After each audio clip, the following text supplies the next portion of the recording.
Well, thank you for coming. I know you're very busy with the summer and the job and running a company or whatever. And One or two things. One or two things. So very thankful that you've taken some time to come and chat for a bit. But yeah, it's awesome. If you just want to kind of go through, who you are, what you're doing, where you've been. Yeah.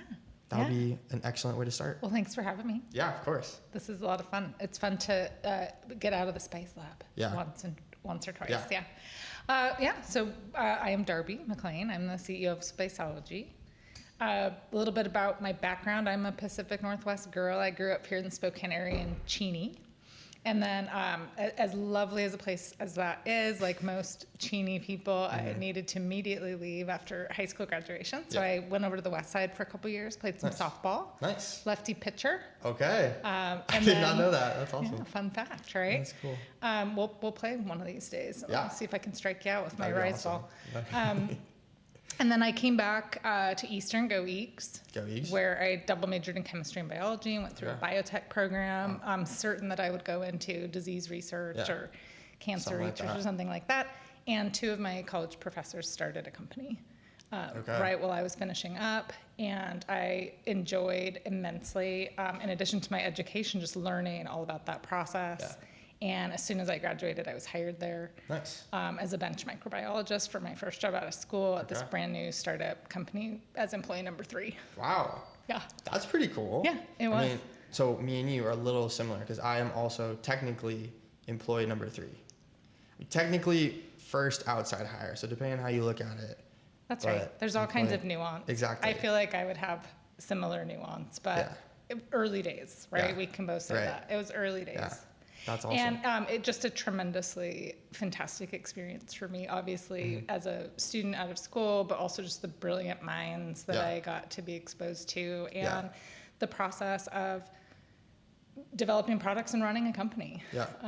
And all things that I became helplessly addicted to and will always be involved with, I think, throughout my whole career. Yeah, that's awesome. And I mean, as I'm sure you're aware, as I'm aware, that being, kind of part of such a small team, the job description cannot be long enough. I mean, as you can tell by what we're doing here, exactly. That's awesome. Hats. Yeah. Yeah. What was, I guess, the first or maybe your favorite thing that you got to do that you did not even expect when you first started? Boy, I'd say from a real formal experience, it would probably be sales. Although I was doing all sorts of things that I had no business doing. Right out of school. So I mean, just go figure it out. Yeah, the bench science, the tinkering, and the access to fantastic facilities were all really, really cool. But I think that as far as just the first part of my education outside of my education was this concept that once the products are developed, somebody has to use them. Yeah. There needs to be a spot found for those. Right. And so we, then it would be the people that knew most about how those things worked or what they were based on, made the most sense as the people to send out to talk about them. So I started traveling around and trying to sell the products that we'd made. Yeah. Yeah. That's awesome. That's pretty very cool. Yeah. What types of stuff would you guys make? Yeah. So, I mean, we started with that company, by the way, became a geriatric startup company. We're still going on 20 years later. Wow. I was still working at the same place. And there were really distinct seasons in terms of the industries that our products address, but they were, rapid microbiology, really rapid methods for enumerating bacteria in samples from medical to food, back to medical, and even including biowarfare. Wow. So, oh my gosh. We did a lot of stuff. Yeah. That's awesome. That's very cool. I mean, that kind of answers my first question was like, I saw that you work for them, and then kind of the question always pops up of like, I feel at least when I was going through college, it was very standard to, you go to college and you go work for some giant company. And obviously we both sort of did the opposite. I mean, me a little bit less in that I work for a smaller arm of a giant company, but still same. But what were your thoughts? And I'm sure your parents had thoughts of like, what are you doing? You're going working for a startup? Like what is that? I mean, at the time, what was that whole process like? I think I didn't know what I didn't know. Right. I was just pretty thrilled to have a job. Right. And what do you mean have a job? And I was really excited about the people that I was working with. Yeah. So our chief science officer had worked at NASA. Wow. And working on the biology of the spaceflight crew.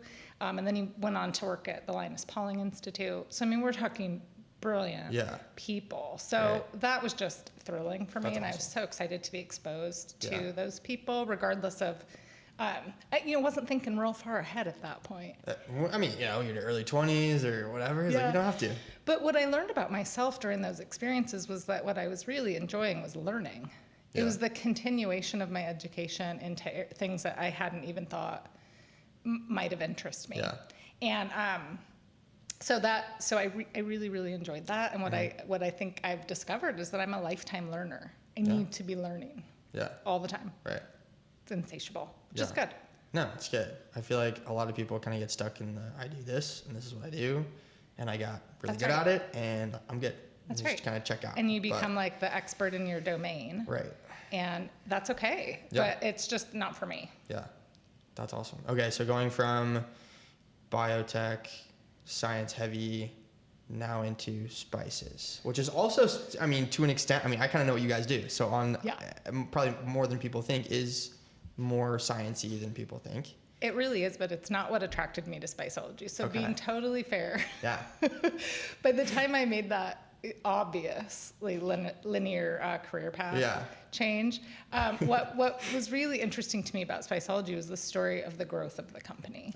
So by then, the really innovative, cool science environment that I had been so immersed in at GenPrime, my previous employer, had really changed and become more of doing projects in really known spaces. I mean, we'd done a custom instrument for Abbott, and we were doing a custom instrument for LabCorp. And without going into too much detail, I knew exactly what the next 5 years of my life were going to look like. And there was nothing wrong or bad. It was just really, really probably more stability than I was wanting. Like, wait a minute, this is just I'm too ready. comfortable. I'm ready for something new and challenging. And Spiceology was a local company getting some attention for how quickly it was growing. And when I started to learn more about what they were doing and what they needed, I thought, gosh, I think I can help. So that's awesome. I came over to Spiceology because it was a fast-paced startup environment. Yeah, it's so funny. I mean, I think yours is definitely the poster child for any of our portfolio companies. That is definitely one that I threw out the name that I'm like, if there's any of them that you're gonna know, it's gonna be that one. And it's a pretty high hit rate. I mean, most people have heard of it at this point. I'd say most people here in our area, although I've always humbled to get out into nature. And we do now national brand benchmarking studies to see what the awareness is, and that's some humble pie.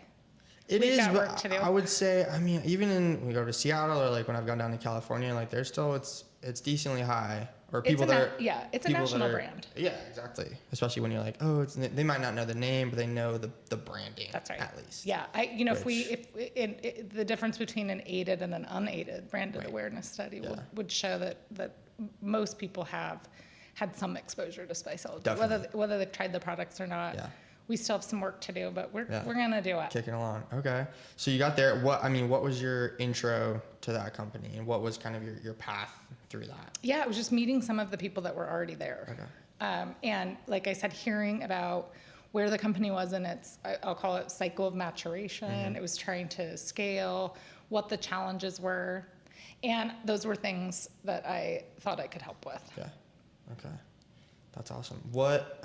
Since working for GenPrime in Spokane, Spiceology obviously in Spokane, kind of pros and cons, what was the thought process for you for kind of sticking around and investing in here versus so many people? It's for a lot of people, like growing up here or even people that aren't from the area, it's like I feel that people look at Spokane and like, well, you can kind of start it, but eventually you're gonna have to go to Seattle, or you're gonna have to go to I don't know, Bay Area or LA or any of that. I mean, what kind of keeps you guys here and for the phenomenal success that you guys have had? Yeah, no, I think that's a great question. I'm a huge fan of Spokane. Yeah, most people are that live here, at least. The people that live here know that it's kind of we'll call it discovered gym. Which is so crazy because I feel like no one in Spokane is shy about that fact. I mean, people will shout it from the rooftops how great it is, but it's almost that everyone's like, oh, like, yeah, sure.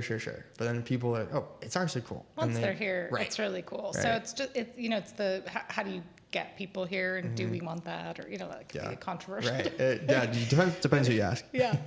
But I think that it's that perfect size where you don't have a lot of the headaches and the urban challenges that you have in larger places like our neighbors to the west, or like big East Coast cities. Yeah. You have the natural beauty that's all really accessible. Yeah. I mean, you know, we can be at the lake in 15 to 30 minutes. Right. We have 100 lakes within an hour. Yeah.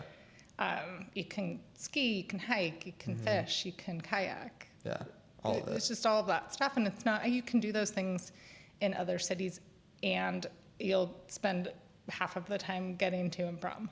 Right. And we just don't have that here. I know. Yeah. And then we also have a great, you know, bars and microbrews and restaurants and things that are accessible to everyone. So yeah, I love the area. Have traveled the world. So in my previous job, I spent a lot of time in Asia, South America, Europe, extensively through the United States, and I love Spokane. Yeah. Here's where I shall remain. Yeah. I think it's really changed too since COVID. Yeah. So obviously my decision to stay and live and have a business in Spokane, it isn't related to COVID at all, and yet I think that's making Spokane an easier place to discover and get involved in and Definitely. see. Yeah. I mean, we see that obviously with the co-working space now, and with people that we talk with. It's a lot of people are, if they're remote especially, it was, oh yeah, you know, we're remote when COVID happened, and then we're like, okay, where are we gonna go? And we're at home and we're still paying Seattle prices or Bay Area prices or whatever. I feel like a lot of people move back here, so it's like family, or they've got some, you know, connection here, and it's like, well, it's not. Or they visited, or they, you know, they have a friend or someone, and as long if they can work from anywhere, they're not feeling limited by the size of our economy in Spokane, and can come be a part of our community, and still work somewhere else. Yeah, definitely. So, for building a business, now that we've got all of the reasons why Spokane's great for the Rah-rah Spokane stuff. For building a business, why do you think it's a better place, or maybe the best place to build? Yeah, I don't know that I could go all the way to the extreme of the best place, because being transparent, I don't know that I've researched all the places. Sure.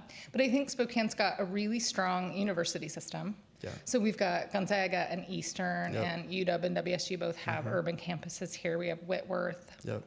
So there are. I think I read at some point that there was, like, per capita a higher number of university students in Spokane than anywhere else. I don't know if that's accurate or not, but I might be misremembering. But it's a highly dense place where you can grab some talent. Yeah.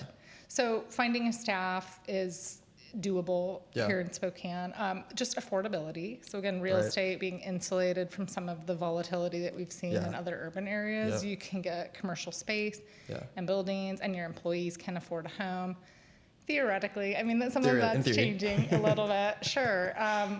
So you can't preserve all those things in time, but I think, again, it's just accessibility. The city's accessible. It has all of the same resources that larger urban areas have without some of the pain points. Yeah. So, sure. I think it's a great place to have a business. Yeah, I love that. I know I always laugh when people complain about traffic here, because they're like, oh, traffic's so bad. I'm like, what, it took you an extra 3 minutes? Like, it's bad for like 5 miles.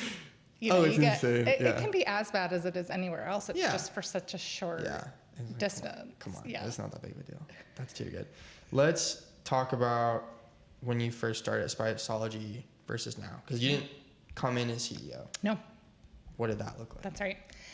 So I came in on the biz dev side of the company, and I started looking into how to get the products distributed. So at the time, north of 60% of our revenue was in food service. We were selling products to chefs at restaurants.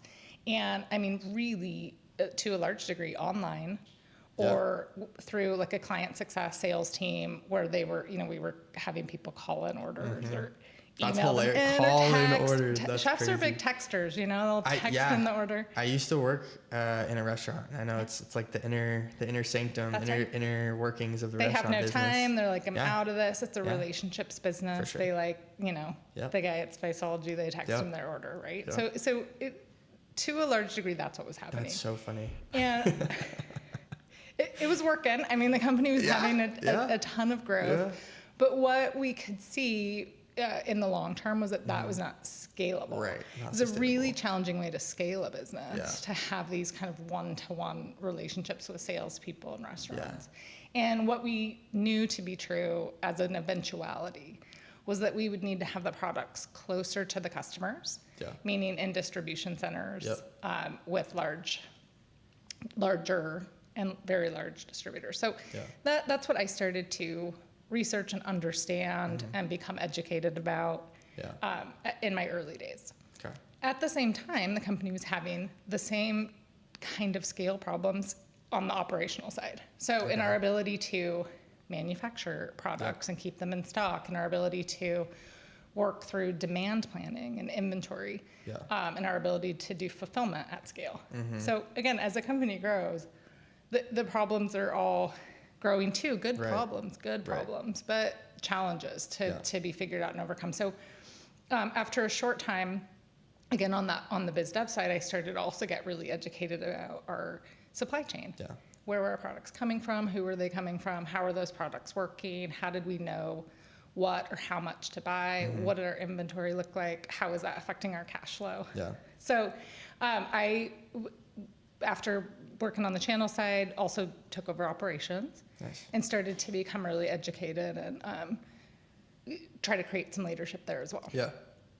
So that was my path to CEO. Was just this more holistic understanding about the business and what we needed to have happen to achieve the scale that was our goal. I mean, that's kind of the perfect storm, right? It's like you want the person who's leading the company to know how everything works. That's right. Right? That's right. But you can't know everything. It's not everything's not knowable. But there needs to be some sort of a basic understanding. Basis. At least. A basis. And then to begin to build some infrastructure. So that was the other thing. I would say that my scientific background probably made me a pretty good candidate for that, because I had developed a really logical way of thinking and building infrastructure. And so I was able to apply, not even consciously sometimes, but my way of problem solving to the different parts of Spiceology that I could see needed to have some of that infrastructure in place. That's awesome. That's very cool. Well, I mean, you can tell. I mean, I've been to the production facility. Very impressive. Thank how you. Everything runs and rolls, and I mean, it's all very impressive. I appreciate that. So, Everything that's is awesome. very well thought out.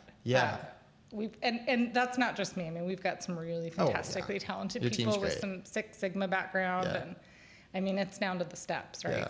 If you can save 10 seconds on an order, and you do that hundreds, then thousands, then tens of thousands of times, it's entire FTE that you can save the company. So that's the kind of work that's happening. What would you say, I mean, kind of on the operational side, what would you say has been the biggest change, or maybe it's a group of changes that ended up kind of funneling into the same thing? What would you say had been the biggest difference that you guys have adjusted?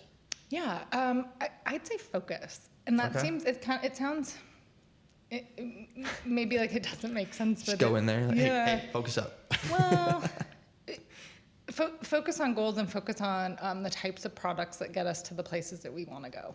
So Spiceology is so innovative, and that's wonderful. I mean, we need to constantly be innovating and changing and coming up with cool things. And that's completely what we should be doing and what we want to do, as long as we're taking the things that aren't as interesting or that haven't produced what we thought, or that aren't reaching or speaking to the audiences that we're trying to get to, and removing those things so that we can continue to invest in the innovation that we all want to see. So what I mean by focus is that we had to start being really intentional and saying, why are we doing this? It's to get to a new segment or a different audience. Okay, is this thing that we're doing accomplishing that? Or not? Like, how is that being measured? What does success look like? Yeah. And so, I mean, just for example, when I took over Spiceology, we rationalized the number of SKUs that we supported by more than half. Right. And again, some people that sounds terrifying. And what do you mean? You guys are known for all your choices, and I want all these choices. But there's a paradox of choice. Right. There can be too many choices. Right. You're like, actually, you're the only one that likes that. Well, we don't need to have, certain things, like we certainly want to have something that appeals to everyone. Sure. And that's part of what Spiceology is known for, is its ability to just get to everyone and expand your horizons in terms of flavors and delicious. Probably surprise and delight you. Right. You don't need to be delighted with 14 different Korean barbecue blends. Right. We can have 4 and be just as diverse and exciting. Right. So some of it was that. It's like really figuring out, like, who are we? What do we mean to our audiences? And how do we make sure we're continuing to do those things without having too many choices? Right. Yeah, that's awesome. I think, for people that maybe aren't as aware of how that all works, what would you say? Maybe there's not even a perfect number, but going from where you were to where you're at today to maybe where you guys are going, what do you think is maybe not the best, or I don't know, the most optimal number? What's the perfect amount of SKUs that someone should go? Because I think that the answer to that question really lies in where you're penetrating, what your programs are by customer. So for food service customers or restaurants, that might still be quite a few SKUs. You might have, say, 100, 125 core products. What we've learned at Spiceology is that when we're talking really something core, a specialty oregano that you can only get from Mexico, or a really fantastic chili that we're curating from Asian countries or from Syria, those are going to be the things that we're going to keep doing or innovating or curating or finding. We're going to find that stuff because that's what we're known for at a restaurant. Do they need to get table salt from Spiceology? What we've done, I think, with the periodic table of flavor is make it really attractive for chefs to go ahead and get that table salt, because now the salt is blue and the modernist ingredients are black and the chilies are red and the herbs are green, and it's beautiful, and it's an organizing system from the kitchen. But it's not what differentiates us. So when I talk about focus, we need to focus our programs on the things that the chefs find valuable. We need to make sure that we're constantly doing that thing or that set of things, and that we're maybe spending less time and focus and carrying more modest inventories of things that aren't differentiating, maybe like salt. Although there's flake salt and Chardonnay salt, all that different stuff. I think, that kind of goes right into, how do you guys, besides the branding, everyone knows the branding is phenomenal, but I think when most people in your head, you're thinking spices, like, well, why is one spice company different from, everyone knows McCormick because everyone's grandma and mom and everyone has that. But, you go to the grocery store and there's, take your pick. 15 feet. Take your pick, right? What do you guys think about that? And how do you, when you're sitting in meetings trying to figure out, how do we differentiate ourselves? How do we get, someone to pick us versus the, I don't know, however many other ones there are? What are your thought process on that? That's right. We're a data-driven company. We like to communicate with our audiences. I would say that one of the things that I'm the most proud of, and don't take any credit for, but it's just the fantastic kind of cult loyal following that Spiceology, the brand, has been able to create. And that we value and communicate with that audience is how we make decisions like that, because they'll tell them. They'll tell us, give the people what they want. So, we look for, I'd say we go further than look for. We try to be involved in and participate in the thought leadership around what's cool and trending from a flavor perspective. And then we're helping chefs write those recipes. We're partnering with the manufacturers that do the potatoes or that do the carrots, and saying, like, how do we get spicy out to chefs and people everywhere? So then that helps direct our innovation. And it makes sure that we have the products that people really want to try out to the masses. we're also high quality. So I mean, Yeah. it can't be understated that Right. Spiceology is a curated line. That means our brand promise is high quality. So where some companies, for example, in the tariff volatility, Right. We'll get to that. okay, have struggled because potentially their brand promise is we're going to this particular agricultural Yeah. source in a really consistent way. It's not necessarily what we're trapped into. I mean, trapped is probably too negative, but it's just not. We're going to get our chefs and our Yeah. home cooks the highest quality products from wherever they're available. Yeah, that's awesome. And I mean, I know that you guys have the test kitchen, Yes. which is awesome. How kind of has that expanded what Spiceology has to offer? Yeah, it's back to that communication piece. So I mean, if left to our own devices, could endlessly innovate and do. Yeah. You know, I mean, it's just that because that's fun. Yeah. And there's lots of different ideas and many people through the organization who are contributing to what might be the next great flavor Right. combination. Do you guys have like a board at your warehouse that's like, put up your craziest ideas and we'll pick one at the end of the month? There's so many different ways, or people have, discover stuff at home, or they'll mix two different ones together. I mean, we've got lots of little, mad scientists all over. I'm sure you get people all the time just popping their heads in and be like, what do you think about this? What about this?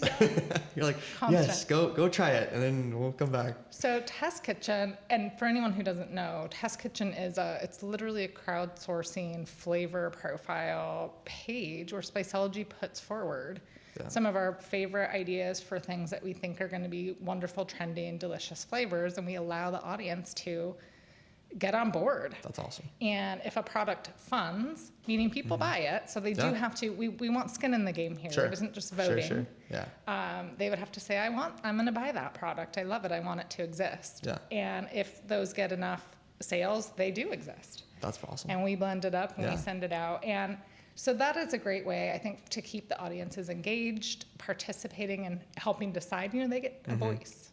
And so that's been really fun and surprising sometimes. I mean, I should definitely say that the employee favorites, or the things that our chefs or staff are recommending or want to have come to life, aren't always the winners. Yeah.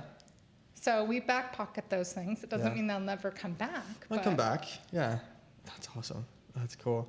What are your guys' relationships with local? Do you have any like local favorites where you're like, we talked to this person, this restaurant, they're our go-to for what's going on, or this person? You don't have to name names, but I was like, oh man, it's like you're asking me to pick my favorite. No. I can't overstate, the massive and awesome amount of local support. It is so fun. It never gets old, ever for me to walk into a restaurant and see the periodic table. Yeah. I think it's so awesome. Yeah. So we've had some terrific local supporters, including the tasters, including the public who go to those restaurants and see that Spiceology, and know that means that restaurant's going to have great food. Yeah. Well, I mean, the people that you really want to be your number one fans, right? So you're doing it, and people are like, oh my God, why does this taste so good? And you're like, oh, actually, we'll use this, this, and this. I mean, that's right. Yeah, I know my dad started making pizzas. He's this little pizza oven, whatever, and he gets the pizza spice blend from Spiceology. He's like, you gotta put some of that on. And no matter what sort of food, pizza restaurants, pubs, taverns, versatile, Asian restaurants, Italian. I mean, any kind of cuisine, you can find a good use for Spiceology products. Yeah. Yeah, that's awesome. Okay, let's talk about AI. AI. So you wouldn't think that a spice company would even be thinking about AI, but you guys are. We're all over it. Yeah. And again, I think I'm going to go ahead and admit to my nerdy roots. Our CMO is a fellow self-described nerd too. So he and I are really leading the charge and supporting within the organization the use of AI. I just don't, this isn't in my mind debatable, and it's not an if, it's a when. So it's like we got to find ways to get our company on board. Yep. I should say that we're starting. There's two sides to this coin. There's the internal and then the externally facing. So we've got both. I'm going to start internal to just say that AI has become a powerful ally for our employees. in terms of figuring out faster ways to do processes. Yeah. I spoke earlier about demand planning and forecasting and inventory. AI can help. Yeah. You know, you can give it data and it can give you insights. It's just incredible. And it doesn't mean that we don't have really smart analysts and people who are also doing that work, but it just speeds them up so that they become more effective in their work. Yeah. So we've got, you know, some initiatives internally to celebrate when people figure out cool things to do with AI. Yeah. And that can be from something as simple as writing an email or some content for an ad to, you know, big initiatives where they're actually helping, you know, AI is giving them insights about where to focus their time on customers or how to organize the data in the CRM. So really cool stuff happening. Yeah. Externally, we've got Remy. Remy. Remy with an I. Okay. So that we're not too similar to our, you know, our Disney friends at Ratatouille. Although I've got, and I'll tell you something fun about that in a minute as well. But Remy is really, really cool because he's a hybrid that was developed on OpenAI. Okay. But he does have a limited database, and we can't have Remy making inappropriate comments or anything like that. Yeah. And believe me, people will try. Oh yeah. So Remy does have a knowledge base that's limited. Yeah. But because of the early development, Remy has a personality. He's cheeky. He's bold with his comments. He's very on brand for Spiceology. And what he has access to is, you know, 1,000 recipes that are Spiceology developed based on Spiceology products. You can ask Remy, if you know, just to give you a couple examples, you could say to Remy, I have ice cream and Brussels sprouts and honey habanero, and what should I make for dinner, you know? And he will come up with something. He'll give you options and recipes. He'll have you reduce that ice cream down and use it as a cream sauce. So, awesome. I mean, he's pretty spectacular. So, and he's live on the Spiceology.com website. Okay. So get on board, ask Remy to ask him what's for dinner, you know? That's awesome. He'll give you some suggestions. That's fantastic. I should go use that. That's always the worst part of my night. Is like try to figure out what's for dinner, what's in the fridge, and what am I gonna? Yeah, that's right. Ask Remy. Should ask Remy. He's gonna have suggestions for you. You'll be blown away. I'm sure. He's pretty spectacular. That's awesome. Yeah, we do also get as part of that. It's anonymous, of course. We're not using this to track anybody down, but it is interesting. We're able to see what are people asking most about. You know, they want to know about chicken mostly. You know, it's protein. Forward questions. And so there have definitely been hacking attempts, though, and that's how you can see it. Oh, my gosh. There'll be people that try to get Remy to say or do things that are outside his scope of expertise. And then you get the default message, I'm not allowed to do that. Yeah, he's stalwart. He's not going to let him. Good. First line of defense. I give you recipes. That's awesome. Delicious. That is all. Yeah, deliciousness. That's fantastic. That was awesome. Looking at the broader scope of the company, and this could either be yourself or the executive team or however you want to think about this, what has been the single most best decision for the company? And then on the flip side, what has been a decision that maybe didn't work out as well? It's so hard because like real insight comes from an outcome, right? So there's what you do and what happens. Yeah. And so you don't always get to compare that to if only I'd done something different. So it's hard for that reason. Yeah. And I can tell you just myself, the greatest benefit I've seen that we have been able to create at Spiceology is intention. Okay. Intention. Like back to some of my references before, if we're doing something, can we answer the question why? Yeah. Why are we doing that? Right. Is it because we have a theory about it?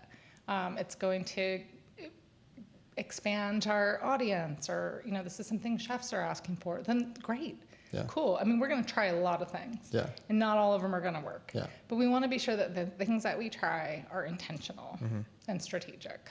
So I think that's a really, really good thing that is happening and continuing to happen and expand in ways that I'm really proud of.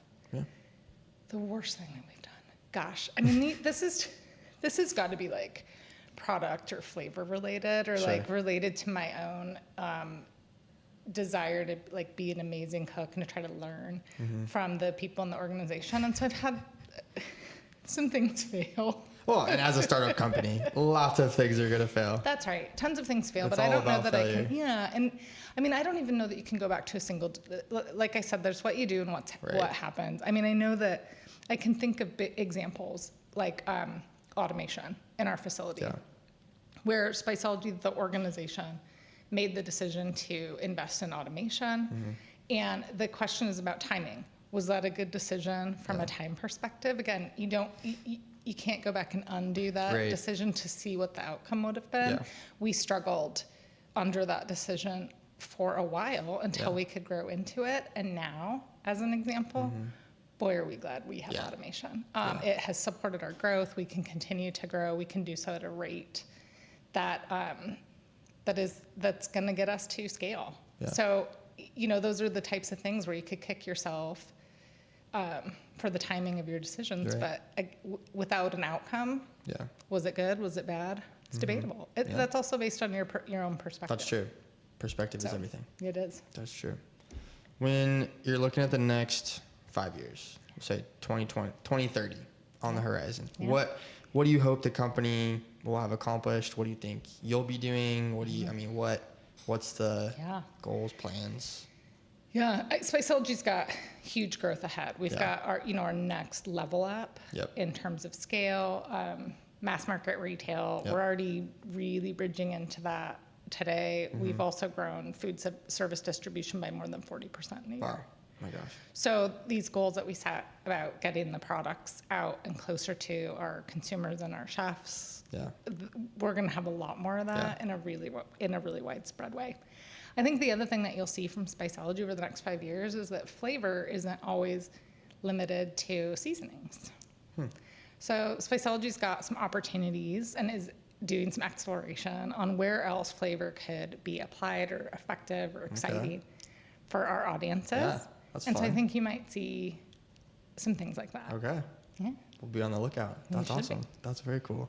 If you were going to give one piece of advice for others, either wanting to build their own business or currently trying to build their own business or those with aspirations to run their own company, what would you say? Ooh. Only one piece of Or advice. 5, 10. I mean, you can write a how are you book, gonna I'm sure. Really tied me down. I think there's a couple. So I'll say that from a leadership perspective, my advice is to be a learner, not a knower. Okay. We touched a little earlier on you can't do or know everything. Right. So get with people who can help you and listen to them. That'd be my leadership advice. On the company we'll call it more meta, there is no magic easy button. Yeah. If what you're looking for is an entrepreneurial experience is to flip a company or rapidly grow it and get out, and it's not your passion and you don't love it, that's probably not the best thing for you. Yeah. Really wonderful, sustainable, fantastic growth stories are from people that put in the work. Yeah. Yeah. So no magic easy button. You got to just grind it out and have fun. The journey is the reward. I tell people, you got to enjoy what you're doing. That's awesome. I'm glad you said that because I think, when we're looking at companies to invest in, that's definitely on our list is like, why do you want to build a What's your why? paper kite, whatever, what are you going to do? Like, why this, Got to be some reason. It's not to it's just a sell huge it tell. It's like, this, like, no, you got to be I want to make a lot of money, I want to drive my fast car. Fair enough. But yeah, that's awesome. Okay, getting into some more fun ones. Favorite spice blend? If you had to pick one, you can only pick one. So you'd be surprised at how often I get this question and how probably often my answer changes, which depending on the day. That's like, fair. Yeah, you change it up. So what I'm going to do here is just default to the one that I use the most, and where I started off with like the beautiful glass jars, and I've graduated to the gigantic containers, like a food service, full of this product, and it's Greek Freak. Okay, I think that's the one I hear most often from from the masses? It's in addition to just being fantastic and delicious, it's so versatile. So I think the reason we use so much of it is because you can put it on protein, chicken, fish, you can put it on veggies, you can mix it in a sauce. Oh. So, I mean, I love to up-level some grocery store spaghetti sauce with Greek Freak and blow people's minds. You can make a cocktail with Greek Freak. Really? Little gin and some simple syrup. Yeah, I mean, so it's just, you can put it, I mean, literally it goes in or on everything. That's awesome. So. That's awesome. Okay. What has been your favorite either partnership or project that you've worked on? Wow, that's probably, it's difficult. We've done so many that I am so proud of because it's been with like huge organizations with very well-established brands. So things like products with Bob Marley and Bob Marley's family, things like the Hell's Kitchen collaboration, our network, television relationships, Stephen Ronell at Meat Eater. I mean, those have all been so fun. Yeah. My favorite, I think, is because of the people. Yeah. Just the people at the organizations, and so that's got to be. I'm going to be honest, and what's crazy about this is that we're not even continuing this on long term. It was just a short term thing, but the people were so great, and that'll be the Meat Eater collab.